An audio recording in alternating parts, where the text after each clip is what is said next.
Ahmad bin Muhammad bin Husin al-Jariri, atau lebih dikenal dengan nama kunyahnya saja Abu Muhammad al-Jariri, adalah seorang ulama sufi yang tinggal di Baghdad. Ia hidup sezaman dengan tokoh sufi lainnya, Junaid al-Baghdadi, bahkan menjadi sahabatnya. Ketika Junaid wafat, ia menduduki atau menggantikan makam Junaid, yakni pemimpin atau sesepuh tokoh sufi lainnya pada masa itu.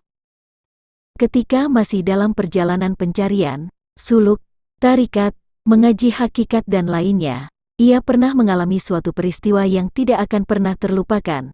Suatu ketika setelah salat asyar berlalu, seorang pemuda masuk ke masjid di lokasi pondok tarikah Abu Muhammad al-Jariri belajar. Wajah pemuda itu tampak pucat dan rambut terurai tidak beraturan tanpa memakai tutup kepala, kopiah, serban atau sejenisnya. Ia berwudu kemudian salat sunnah 2 rakaat. Setelah itu ia duduk dengan meletakkan kepalanya di antara lututnya dan tangan ditangkupkan. Saat maghrib tiba, ia berjamaah dengan mereka, setelah itu duduk lagi seperti sebelumnya. Tiba-tiba datang utusan raja yang mengundang mereka untuk jamuan makan di tempat tinggalnya. Hal itu memang secara rutin dilakukan oleh sang raja. Ketika teman-temannya berlalu untuk memenuhi undangan itu, ia sempat membangunkan sang pemuda dan berkata, "Apakah Anda mau ikut bersama kami untuk makan-makan di tempat raja?" Pemuda itu mengangkat kepalanya dan berkata, "Saya tidak ingin ke istana raja, tetapi kalau Anda tidak berkeberatan, bawakanlah untukku asidah, suatu nama makanan yang hangat."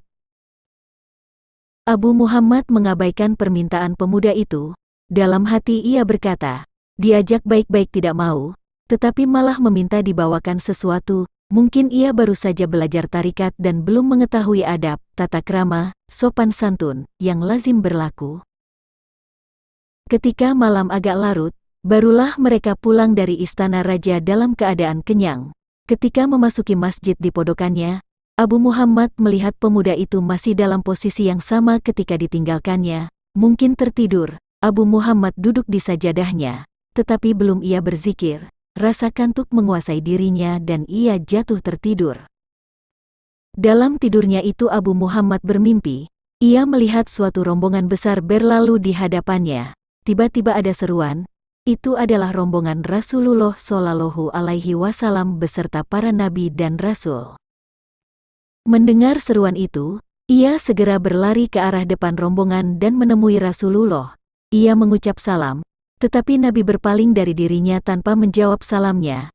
Beberapa kali ia mengulang salamnya tetapi masih saja beliau berpaling. Abu Muhammad jadi gemetar ketakutan.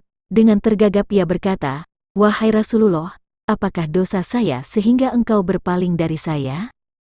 Nabi menatapnya dengan tajam dan berkata, "Seorang yang fakir dari umatku ingin sesuatu darimu, lalu engkau mengabaikannya." Abu Muhammad tersentak kaget dan terbangun dari tidurnya. Segera saja ia teringat kepada pemuda yang meminta dibawakan asidah itu. Ia segera ke tempat pemuda itu, tetapi ternyata tidak ada siapapun di sana. Ia mendengar suara pintu dibuka, yang ternyata adalah pemuda itu yang hendak keluar masjid. Ia segera mendekatinya dan berkata, "Wahai pemuda, sabarlah barang sejenak. Aku akan segera menyiapkan untukmu. Apa yang engkau inginkan?" Pemuda itu menoleh kepadanya dan berkata, "Jika seorang fakir menyampaikan keinginannya kepadamu, engkau tidak mau memenuhinya, kecuali setelah dimintakan oleh Nabi dan 124.000 nabi-nabi lainnya. Kini aku tidak menghajatkan apa-apa lagi darimu." Pemuda itu melangkah keluar, meninggalkannya dalam keadaan terpana dengan kaki terpaku di tanah. Setelah peristiwa itu, Abu Muhammad tidak pernah mengabaikan orang lain, sesepele dan sefakir apapun keadaannya, karena takut ia akan diabaikan oleh Rasulullah di Yaumul Mahsyar kelak.